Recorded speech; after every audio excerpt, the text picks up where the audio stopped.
सभी को राम राम। आज हम पर्वतों के बारे में बात करेंगे।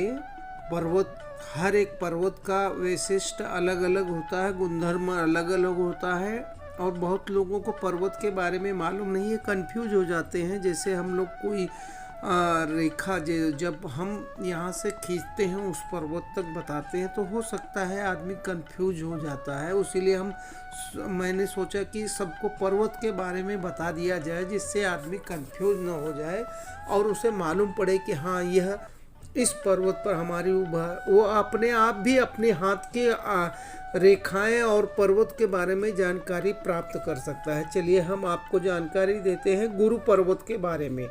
यह गुरु पर्वत आपके अंगूठे के बगल वाली उंगली होती है। यह गुरु पर्वत आदमी की इच्छा शक्ति और आदमी का जो भी धन माया के बारे में, आदमी जीवन में क्या करेगा इस बारे में बताता है। अगर अच्छा उभार लिए हुए है तो बहुत ही अच्छी बात है। इस पर जो भी रेखाएं पहुंचती हैं अच्छी होती हैं। और मध्यम उंगली जो सबसे लंबी होती है, ये इसके निचले पायदान पे जो यह शनि का पर्वत इसे कहा जाता है।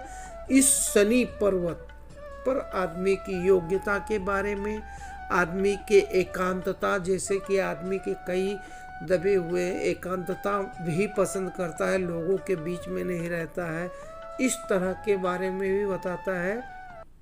फल देने के बारे में बताता है। और उसी के बगल में है सूर्य पर्वत। सूर्य पर्वत हमेशा राज्य से मान सम्मान के बारे में बताता है, उसके उन्नति के बारे में बताता है।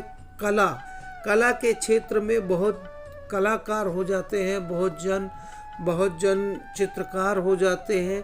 हर एक कलाओं के बारे में, जैसे मान के चलिए कोई क्षेत्र में वह अगर कोई कार्य कर रहा है और उसमें वो इतनी योग्यता पा रहा है कि वह अपने काम को निखारता है, वह भी एक कला है। यह सूर्य क्षेत्र अगर अच्छा से उभरा हुआ है तो यह कला के बारे में बताता है। और यह जो सबसे कनिष्ठ उंगली है उसके नीचे का जो क्षेत्र है यह है बुध क्षेत्र। जैसे यहाँ की यह बुध वाली आपकी रेखाएं जब जाती हैं उनके ऊपर तो उसका वैशिष्ट अलग होता है।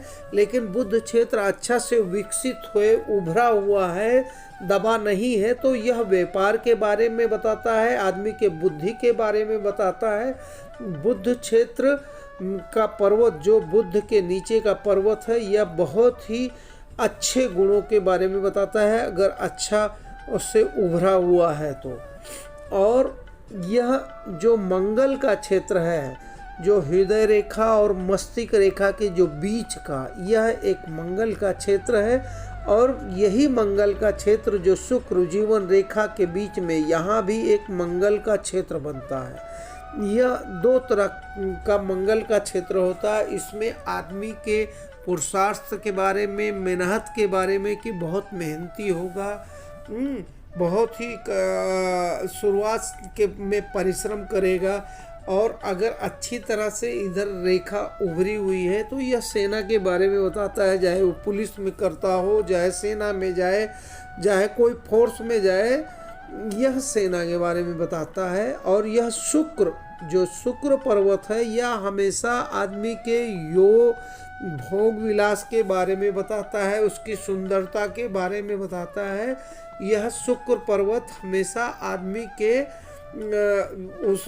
उसके गाड़ी बंगले, यह सब के बारे में अगर अच्छे से उभार लिया हो तो उसके भविष्य के उभरता के बारे में बताता है।